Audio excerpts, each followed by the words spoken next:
Hey guys, how's it going? Hope you're doing well. My name is Crown, and today I'm going to read you some very interesting stories that I hope that you're gonna love. And now, without further ado, let's go!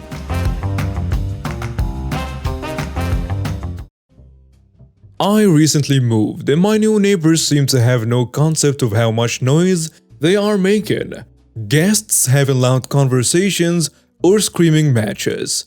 You know the drill. It is important to know that there are so-called Rosettan resting times where I live. You are generally not allowed to make noise between 10 p.m. and 6 a.m. on weekdays.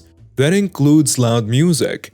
A couple of days ago, at around 11 p.m. during the weekend, I knocked on their door asking them to turn the music down as I had work in the morning. After being asked why that was their problem, I replied that not only for the sake of being neighborly should they turn their music down, remember, down not off, I'm not party pooper, but also because it's illegal to be this loud at this time of day. And the reply? What? You're gonna call the police because of some music? That would not be very neighborly either. So how about we all mind our business and just stick to our own apartment, huh? Alright, bet.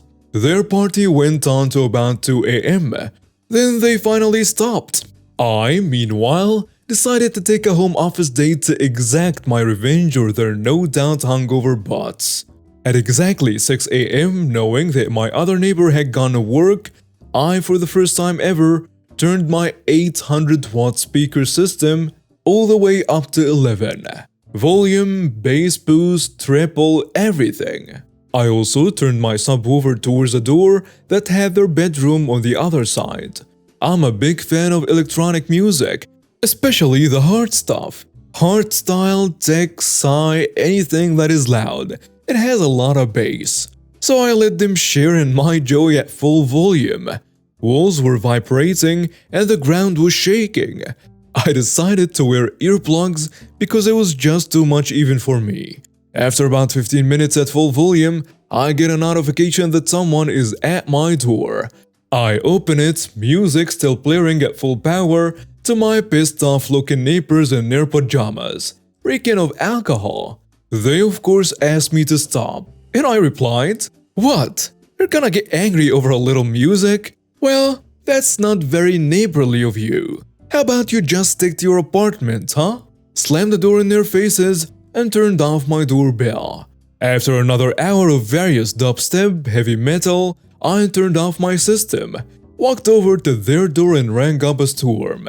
After they had opened their door, all I said was, "Peace? Rue is at in between 22 and 6 during the week. We cool?" I was telling this story to a friend of mine the other day and was told I should post this here. I'm a former police officer who had to retire due to being badly injured, but this was one of my last calls before the incident that forced me into retirement. I worked for a small-town police department with only 5 or 6 officers on duty at a given time, and we each covered the vast swaths of land. My beat mainly was a rural area and county highway that passes throughout the little town. One clear sunny afternoon, I'm doing speed enforcement on the highway when my radio crackles to life to a possible kidnapping in progress, and the dispatcher proceeds to provide the details of the make and model of the car, including a female driver with short blonde hair. I proceed to get onto my computer to see if there are any more details given about this, and sure enough, there is in a call log. It provides even more details saying the reporting party reports there is a young kid sitting in the hatchback part of the vehicle with a sign that says, "Help, I've been kidnapped. Call 911. And their hands appear to be tied together. While the call is within our jurisdiction, they are nowhere near me, so there is nothing I can do at the moment besides other officers and sheriff deputies who are already looking for the vehicle. All is quiet for the next 10 minutes, everybody is behaving themselves and driving the speed limit when my radio crackles to life again. We're getting another call regarding the reported kidnapping. They are now traveling S on County Highway 123. And my ears perk up and my heart starts to race as a vehicle is coming to my direction and will be here any minute. As I'm waiting for the call, Dispatch gets 3 more calls from fellow drivers who have seen this young kid holding up the "Help, I've been kidnapped" sign and had called 911 to report it. With this stretch of highway being very flat, I am able to see cars miles and miles away, especially if I'm using binoculars. And sure enough, here comes a van. And as the van passes me, I can see the female driver who matches the description given by the reporting parties and a kid sitting up against a sidewall in the hatchback area. I don't pull out right away just in case this is an honest-to-God kidnapping. I don't want to spook the driver and get into a high-speed chase, not to mention I'm completely alone in this type of situation. You want to have a decent amount of backup in case they decide to run. Or even worse, shoot it out or whatever. So I wait until she's a good mile or two away, then I pull out and tail her from the distance until I can get some backup. Luckily, there is a highway patrol barracks not too far away, and they heard my call for assistance. Just as we pass the road that leads to the highway patrol barracks, I see 4 trooper vehicles pull out behind me, so I fall back and let the troopers take lead in case this turned into a chase. They had already been in position. While we were getting into position to stop the van, we were talking about how we're going to approach the situation. Are we going to do a soft traffic stop and proceed as a regular traffic stop and just pull the driver out of the vehicle, or are we going to do a full felony stop?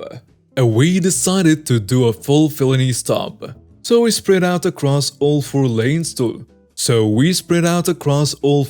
of traffic and all turn out lights and play par sirens at the same time. The female doesn't pull over to the side of the highway in the breakdown lane, but instead slammed on the brakes and stops in the middle of the highway. We all position our vehicles to give us the maximum amount of coverage in case of a gunfight, then get out with weapons drawn while ordering the female driver out of the vehicle. We should have known something was up when, as soon as she got out of the vehicle, she started screaming, "It was a joke!" But right now we're not too interested in what she has to say. The point man keeps telling her to keep walking backward until we tell her to stop, and then get down on the ground. She complies and she's cuffed. Next, we turn our attention to the female passenger, whom we didn't know at the time as we couldn't see her face, with the female driver's 13-year-old daughter, but nonetheless, we ordered her backward, got her on the ground and cuffed her. We did this for the next 4 passengers who were riding in the 4 seats in the back of the van. Once we got all perceived threats out of the vehicle and secured, 2 troops went up to clear the vehicle while another trooper and myself rescued the young boy who was bawling from the hatchback. We put him in the back of one of our vehicles to get him away from his perceived kidnappers. The whole time, mind you, the driver and front female passengers kept yelling, "It's a joke! He's my son! I can't believe you guys!" So after securing everybody in separate vehicles, we start to get to the top of this situation.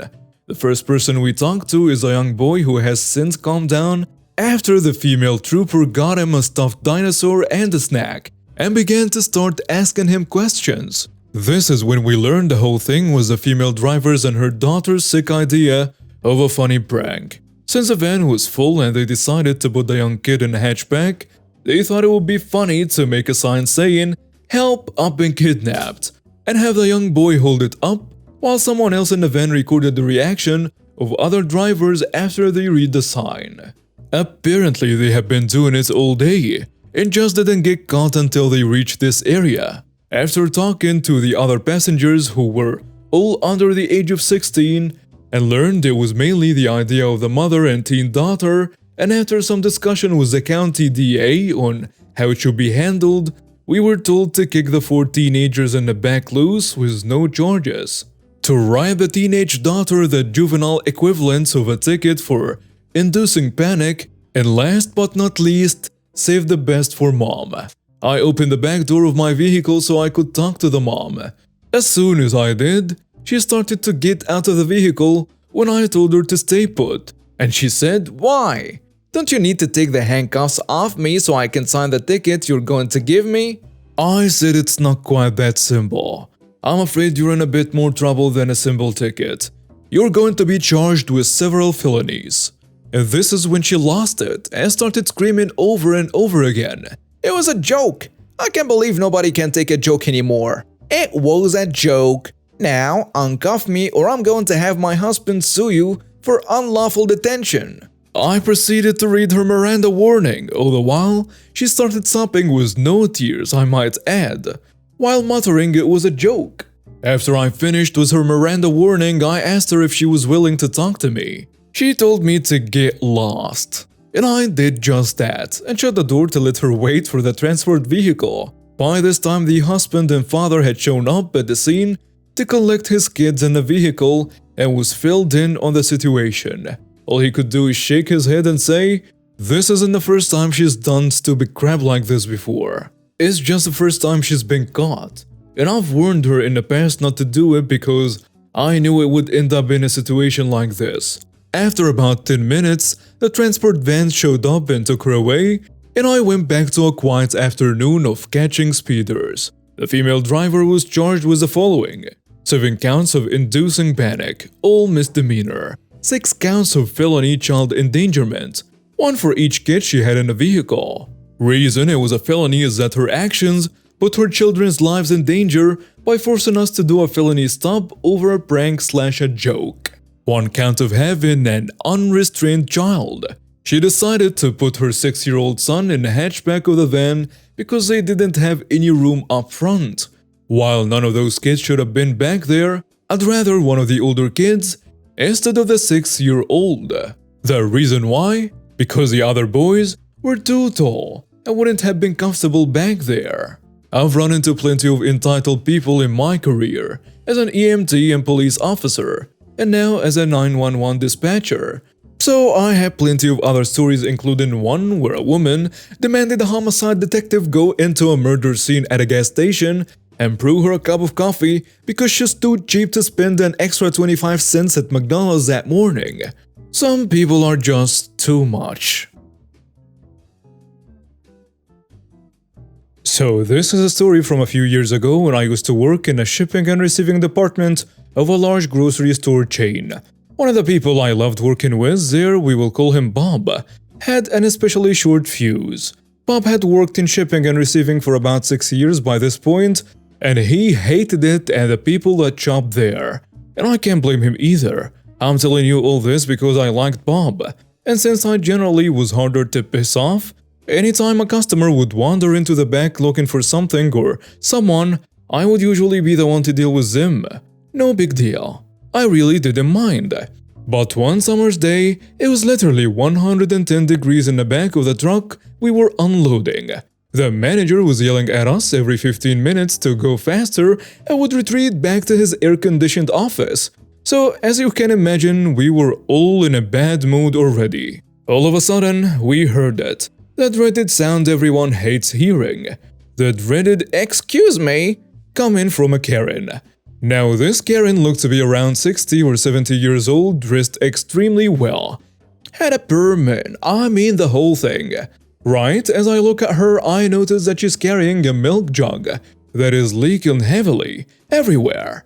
So I look at Bob to tell him that I got this and start to walk over to the Karen.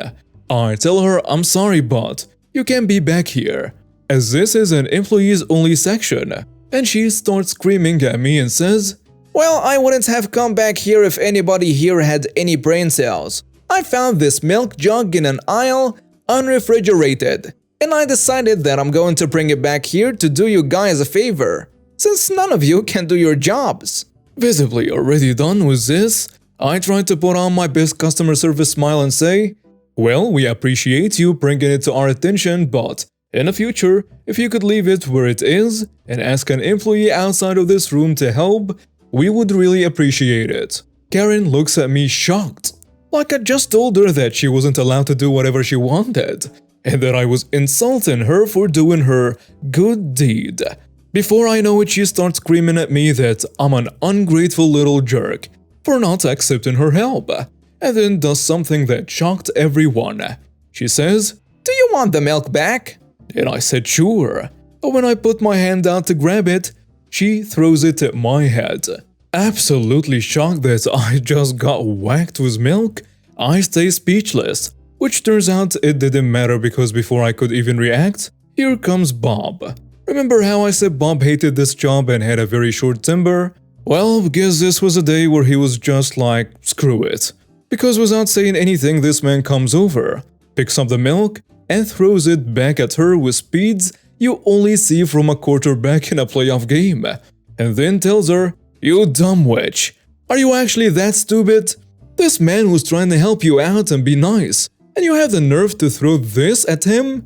You dragged half a gallon worth of milk from where you found it to right here just to be a jerk? Next time you want to do us a favor, just don't. Because I don't think you could. Get the heck out of the back of the store and leave us alone." Now, if you thought I was speechless before, you hadn't seen anything till now. I mean, I must have looked like a statue. I was almost afraid to move at the risk of getting my own head ripped off. But the lady just turns around and waddles away really fast. I turn around and realize it's not just me that is speechless. All 5 other guys on the shift that day are just looking at Bob with their mouths on the floor. I look at Bob and say, "I appreciate it, man, but I really hope you didn't get too far. She might try to get you fired." And that's where Bob smiled and says, "Nah, it's fine. There are no cameras back here because the company is cheap as heck, and I got all of you to back me up and say you have no idea what happened, right?" I smiled. The rest of the group smiled. No one said anything. We just all smiled as if we were all mentally agreeing that we wouldn't say anything. As you can imagine, 10 minutes later, here comes at least 10 managers with this old lady in tow right behind them. She begins to say, "It was him! He did it!" And we all just looked at this lady with a shocked look like we had no idea what was going on. She goes through the whole scene that happened and we are all just like, "What the heck? None of that happened." I step up and say, "Bob never even talked to this lady. We have no idea what she's saying." I talked to her, she brought back a milk that was leaking everywhere, and I decided to bite my tongue and still be nice to this lady and take it. I asked her to exit the back of the store because it was an employees only section, and she left. That was it. That's all that happened. You can check the cameras back here if you don't believe us. My manager looks at me and says, "Well, we don't have any cameras back here, but regardless, they are right, miss. You aren't supposed to be back here ever. We have lots of signs posted for it on the door." As you can imagine, this lady gets even more irritated, screeching like a banshee to the point no one can understand what she's even saying. My managers eventually just think she must be crazy and escort her out of the store. They give us a whole "just make sure that you try to watch your tone of voice more with customers for future reference." They give us a whole "just make sure that you try to watch your tone of voice more with customers for future reference" talk. But besides that, nothing happened. The woman couldn't prove anything. And we all vouched for Bob. And the managers trusted me. They thought I'd never lie to them. Because like I said, I'm usually the nice person who tries to help anyone and everyone. Am I saying that it was right what we did? No, not at all. In retrospect, we probably went too far. But at the time, none of us gave a crap. We were done with Karen and her nonsense.